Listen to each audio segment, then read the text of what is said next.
Yo na sát bồn bàn đi. Có bán không cô? Bán đồng nát không?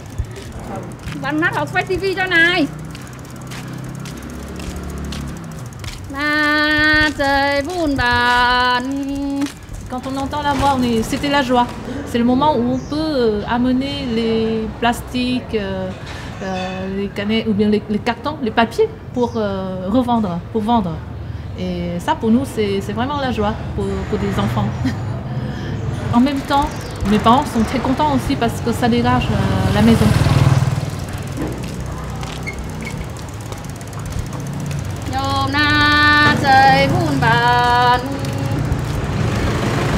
Quand j'ai re-entendu la voix de la donate, de l'acheteur, la collecteur qui passait chez moi il y a 3 ans, je me suis dit, ça c'est précieux, cette activité et ce fait. Parce que je connais le contexte en France ou au Japon où on paye pour pouvoir jeter des choses. Et là, on a quelqu'un qui vient chez moi pour récupérer tous mes déchets. Et ça, c'est génial. En 2015, quand on s'est retrouvé avec Sylvie, on se dit, on va faire quelque chose. On va étudier ce système qui est à la fois visible, mais aussi invisible. On va l'étudier pour découvrir ce système, mais aussi pour le comprendre. Sylvie Fanchette est géographe à l'Institut de recherche pour le développement. Pendant plusieurs années, elle a sillonné les environs de Hanoï et de Bac Ninh pour étudier l'évolution des villages de métiers et leur adaptation à l'ouverture économique et à la mondialisation. Des villages où parfois depuis plus de 1000 ans existe une activité artisanale. Et donc cette relation ville-campagne très étroite est vraiment intéressante à étudier parce qu'elle est fondée sur un système très ancien des relations entre la ville de Hanoï et les villages artisanaux où étaient produits les articles nécessaires au développement de la ville. De sa rencontre avec Huyên et de leur regard croisé est né le projet d'étudier la spécificité de ce système de collecte des déchets et le recyclage qui en découle. Avec des partenaires français et vietnamiens au sein de l'Université d'architecture, de l'École de génie civil et de l'Institut des métiers de la ville, une équipe d'étudiants, de chercheurs et d'acteurs du développement décentralisé s'est mobilisée. On a décidé de travailler ensemble et surtout de comprendre le système de la collecte des déchets recyclables que moi j'avais étudié dans les villages artisanaux et je m'étais occupée simplement de la partie aval de ce système, c'est-à-dire la transformation des bouteilles de plastique, des cartons, des vieux papiers, des déchets de métaux dans les villages artisanaux. Donc c'est juste 2 personnes ou 5 personnes? 5 entreprises. 5 entreprises. On a vu qu'il y a des ateliers de transformation du plastique. Donc c'est un peu comme une zone informelle. La collecte des déchets par les Dongnat, leur entreposage dans les bails et le recyclage dans les villages sont des activités informelles. Cependant, 20% des déchets collectés dans la ville de Hanoï leur reviendraient. Des 80% restants, très peu sont recyclés et sont traités par enfouissage par des sociétés parapubliques de la municipalité. Il y a un cours de la bouteille en plastique, un cours de la canette de bière.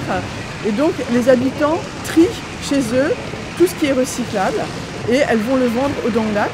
Puis les Dongnat vont les vendre au bail. On fait marcher une économie fondée sur à peu près 10 000 Dongnat qui vont vendre à 800 bails. On a évalué à peu près à 800 bails, donc les dépôts de déchets, le nombre de ces dépôts dans la ville de Hanoï, la province de Hanoï si je peux dire. Et donc tout le monde a un intérêt puisqu'il y a une économie circulaire, si on peut dire, qui se développe. Avec l'augmentation de la consommation du papier, du carton, des objets métalliques et du plastique, très souvent à usage unique, des ateliers de recyclage se multiplient. Des activités bien plus rentables que certaines activités traditionnelles, mais aussi bien plus polluantes. Notre objectif de recherche, premièrement, c'est d'étudier ce système qui est vulnérable pour voir s'il va disparaître ou il peut exister avec l'évolution de la ville, avec la métropolisation.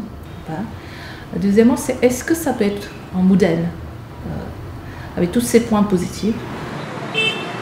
À travers ce projet, nous avons pu mobiliser 350 étudiants de tous niveaux, de niveau licence, de niveau master et du doctorat. Et chaque étudiant devait faire un exercice de terrain, c'est-à-dire localiser, faire des dessins des bails, demander un certain nombre de questions aux propriétaires de bail, leurs spécificités, depuis combien de temps ils sont installés dans ce site, de faire un premier travail de tri de bail qui accepterait qu'on puisse travailler avec eux et faire des enquêtes un peu plus longues sur leur origine, sur leur itinéraire de vie. Et cela nous permettrait de trouver des terrains d'études pour des masters et des étudiants en master ou en doctorat pour arriver à comprendre un petit peu le caractère un peu plus social de ces activités, rentrer plus dans le détail économique. Et troisièmement, on voudrait développer l'approche territoriale et humaine parce que grâce à ça, nous avons créé des confiances, nous avons pu comprendre ce système qui est complexe par ses contacts humains directs avec les acteurs de ce système. La qualité des échanges avec des acteurs représentatifs de la collecte et du recyclage est fondamentale pour comprendre avec justesse l'organisation du recyclage des matériaux. Ce jour-là, nous retrouvons Sylvie dans un village où l'activité traditionnelle cède la place au recyclage industriel.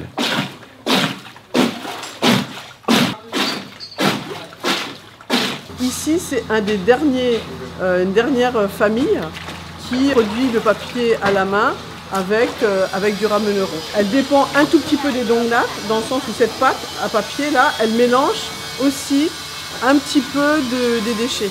Ils font plutôt du papier de qualité pour les artistes. Et il ne reste plus que 3 producteurs de papier de Zaïzor. Après, on pourra voir le papier industriel qui est fait uniquement avec des déchets. Avant, les gens qui étaient dans cette entreprise, ils faisaient du papier Zor, comme ça, comme ce qu'on a vu tout à l'heure. Et en l'espace de 20 ans, ils sont passés à de la production mécanisée sur des grandes chaînes. Donc c'est un petit peu de révolution industrielle qui s'est effectuée en l'espace de même pas une génération par les mêmes personnes, avec du capital extérieur, des extensions sur les zones agricoles, sur le fleuve. La rivière, qui était une des plus belles rivières de la région, maintenant c'est devenu un égout. Aussi, on a besoin de beaucoup d'eau pour produire le papier, mais on a besoin d'une source pour évacuer l'eau sale. Avec notre projet de recherche, on découvre une conscience créée grâce à cette activité de recyclage. C'est que les habitants, ils mettent à côté, ils font le tri automatiquement. On se dit, est-ce qu'en étudiant ce système, on arrive à saisir des leçons, des manières pour conscientiser les habitants sur la question environnementale autour d'eux. Si l'on peut s'interroger sur les impacts environnementaux de ces processus de recyclage, c'est cependant grâce à la collecte des dongnats que 20% du volume global des déchets n'est pas enfoui. Un long travail reste à faire en partenariat avec les collectivités locales et les entrepreneurs pour comprendre comment améliorer les conditions de production dans les villages artisanaux. L'enjeu de ces recherches est de prendre en compte les potentialités de ce système innovant, de ces activités informelles, grandement créatrices d'emplois pour les populations rurales et qui modèrent la production de déchets. En novembre 2017, à l'Université d'architecture de Hanoï, Huyen et Sylvie ont organisé un colloque sur les formes émergentes de densification urbaine en Asie, associée à une exposition de création artistique sur le thème des ordures.